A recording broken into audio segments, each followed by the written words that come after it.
Jadi kebutuhan talenta AI di Indonesia itu sudah sangat tinggi ya. Hampir semua perusahaan sekarang itu ada namanya requirement tenaga untuk AI spesialis. Di Indonesia sendiri, prodi AI itu baru ada di 2 PTN sebelum kami berdiri. AI itu membutuhkan expert knowledge ya untuk di-train gitu kan menjadi sebuah model. Nah, di sini kan banyak atlet, banyak pelatih, banyak lab olahraga sehingga ada satu AI for Sport itu yang menjadi unggulan kami juga. Jadi AI itu induknya, Sains Data itu spesialisasinya salah satunya, terapannya. Profesi yang paling banyak requirement-nya bergeser ya, ini nanti sampai 2045 itu adalah satu tentang Big Data spesialis, yang kedua tentang AI spesialis.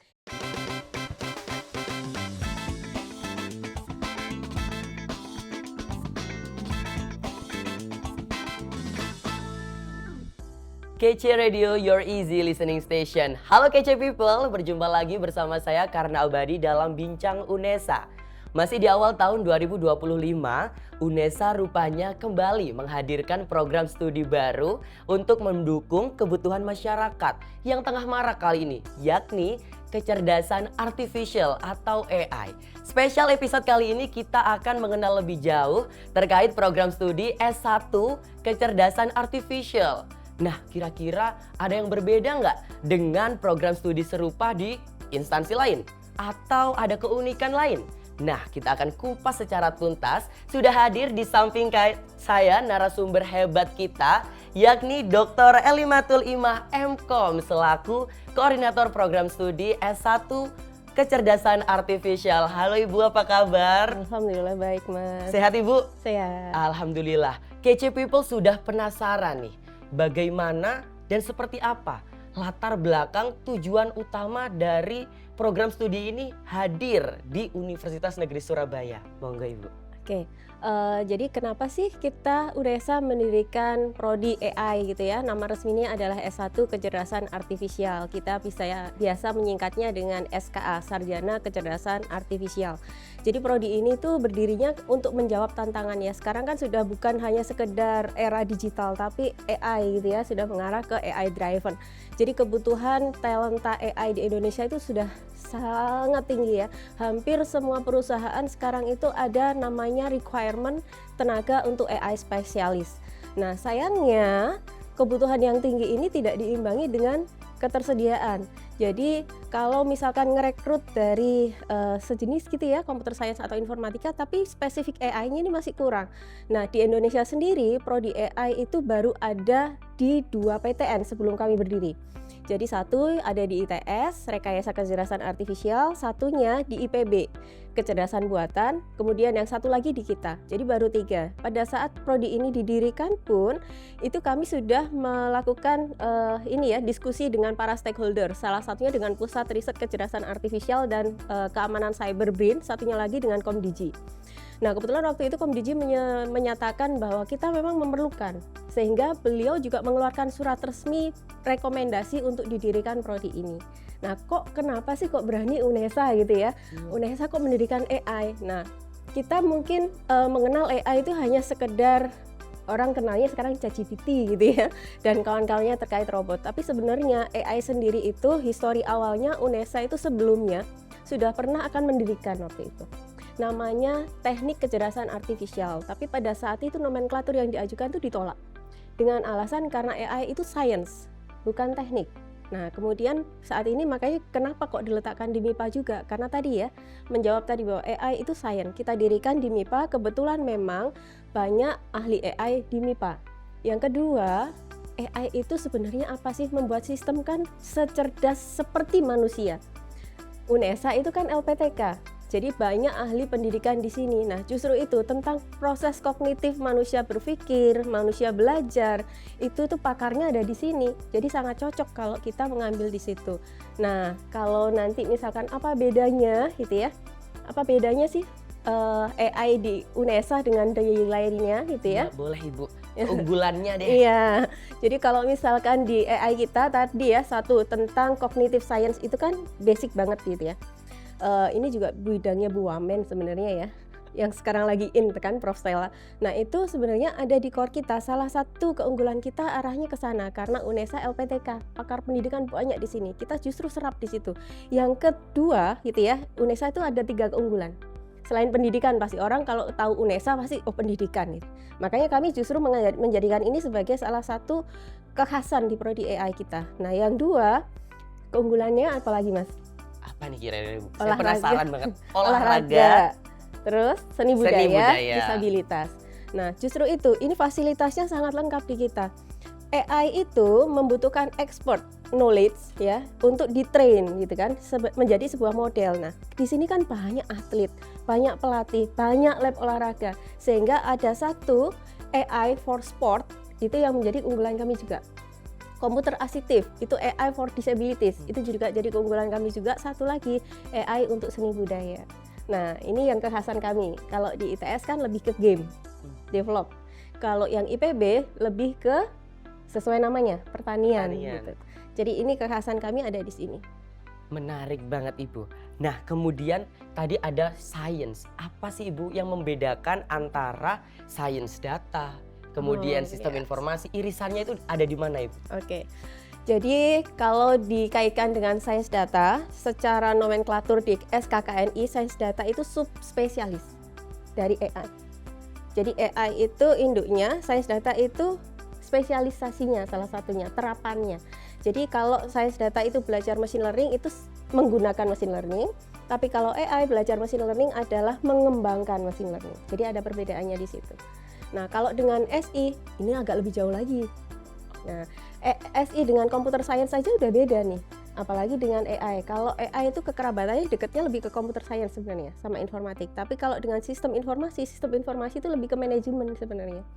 Bagaimana sih seseorang mempelajari tentang penggunaan gitu ya teknologi informasi, lihat dari proses bisnis dan manajemennya.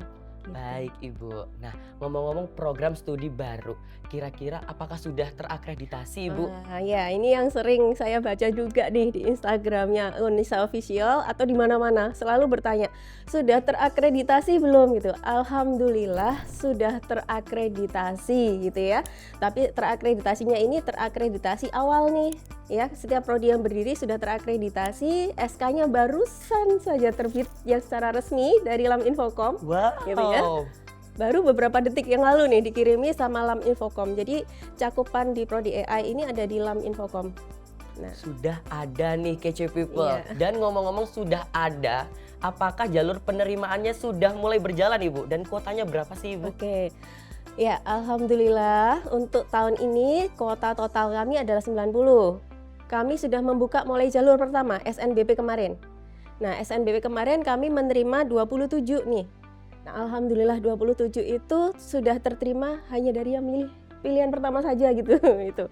Jadi sudah sangat tercukupi gitu ya. Untuk SNBT ini kemarin juga ini juga cukup banyak peminatnya. Jadi di FMIPA itu bisa dibilang tingkat keketatan nomor 3 teratas di FMIPA itu prodi baru ini. Baru justru Iya, ketatan betul. Jadi kan ada sekian prodi di FMIPA, prodi baru ini langsung 3 besar. Melejit. Iya. Jadi sains data, biologi, sama satu lagi kecerdasan artifisial kalau di MIPA untuk SNBT tahun ini. Baik, jadi nantinya mata kuliah yang ditempuh apa saja Ibu? Dan berapa SKS yang harus dilewati oleh teman-teman mahasiswa? Iya. Berapa SKS sih standar S1 gitu ya, itu minimal 144 SKS. Nah, apa saja sih mata kuliahnya? Tadi kita sudah bicara ya, kalau AI itu sebenarnya membuat sistem menjadi cerdas layaknya manusia berpikir gitu ya. Nah, di sini pasti pertama adalah pengantar AI itu sendiri, machine learning, kemudian deep learning. Saya pakaiin English nggak apa-apa ya, Tidak karena apa-apa, Ibu. padanan bahasa Indonesianya kadang agak dipaksakan nih kalau istilah AI ya. Kemudian ada generative AI, ada graph machine learning, ada bioinformatics, ada natural language processing, ada information retrieval, ada computer vision gitu ya, ada big data analysis gitu ya, dan masih banyak lagi yang lainnya termasuk yang tadi ya kita bilang tentang cognitive science sebagai keunggulannya tadi. Baik, boleh ditegaskan kembali Ibu, peluang karir dari teman-teman yang akan, oh saya mau nih masuk ke prodi ini. Monggo Ibu. Oke. Ya, kalau kita bicara peluang karir kan di awal tadi kita itu sebenarnya menjawab kebutuhan gitu ya. Jadi dari WEF sendiri ya, bahwa tentang future job itu profesi yang paling banyak requirement-nya bergeser ya. Ini nanti sampai 2045 itu adalah satu tentang big data spesialis, yang kedua tentang AI spesialis. Ini ada 3 teratas nih. Nah, kemudian satu lagi requirement tertinggi itu adalah di AI dan big data, itu top nomor 1. Yang ketiga, AI itu dibutuhkan di hampir semua bidang, itu dari laporan dari WEF ya, report 2025 itu menyatakan bahwa di semua bidang itu requirement kebutuhan talenta AI itu sangat tinggi. Di semua bidang. Iya. Nah, sehingga bagi calon mahasiswa Ibu, apakah harus linear, saintek atau boleh dari semua bidang studi Ibu? Nah, kalau halus linear atau tidak, karena AI itu basic matematikanya harus kuat nih Mas. Maka ya harus saintek harusnya ya. Kalau misalkan bukan saintek, nekat masuk kan kayaknya sekarang nggak ada larangan gitu masalahnya di jalur masuk. Nekat masuk maka harus bersedia di treatment di awal. Gitu, untuk dia bisa ngimbangi. Jangan sampai kan bisa masuk nanti di tengah-tengah juga bingung kan. Nah, maka di awal itu kami sudah melakukan treatment awal nih. Kira-kira bisa nggak kalau misalkan treatment ini juga kami lakukan sejak SNBP Mas. Jadi mungkin yang lainnya kan masih belum ya. Di kami itu kami sudah memasang di Instagram kami bahwa adik-adik yang sudah punya NIM tolong diisi. Nah, di situ kami jaring. Mereka sudah bisa pemrograman dasar apa, bisa hardware atau tidak, prestasinya apa, itu sudah semua. Nah, ini nanti akan kami petakan. Artinya ya sudah ke arah hardware, bisa dibina. Yang ini kurang nih. Nah, sebelum masuk, yang lain mungkin PKKMB yang kayak gitu, kita ada khusus itu. Nanti untuk treatment di awal. Oke, jadi sudah dari awal disiapkan. Iya. Boleh Ibu dikasih pesannya atau tips and triknya Ibu supaya nanti kan udah ada yang daftar ya Ibu. Mungkin di tahun depan ada calon mahasiswa yang mau mendaftar dan bisa mempertimbangkan, oh artificial ini menjadi kayaknya ini prodi impianku deh gitu. Monggo Ibu.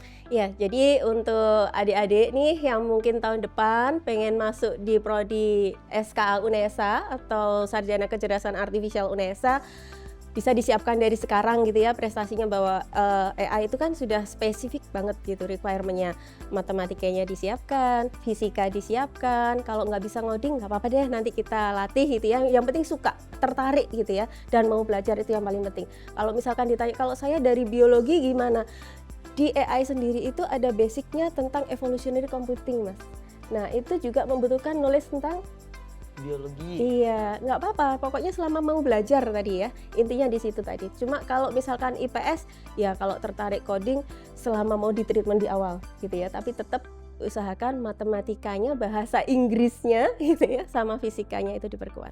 Diperkuat lagi. Baik Ibu, sebelum ditutup, kalau teman-teman mau tanya dan ingin tahu lebih lanjut terkait program studi ini, boleh di-spill Ibu sosial Oke. medianya atau webnya. Iya, jadi kalau mau tahu lebih lanjut bisa dibuka di YouTube-nya S1 Kecerdasan Artifisial UNESA atau di websitenya ai.fmipa.unesa.ac.id gitu ya.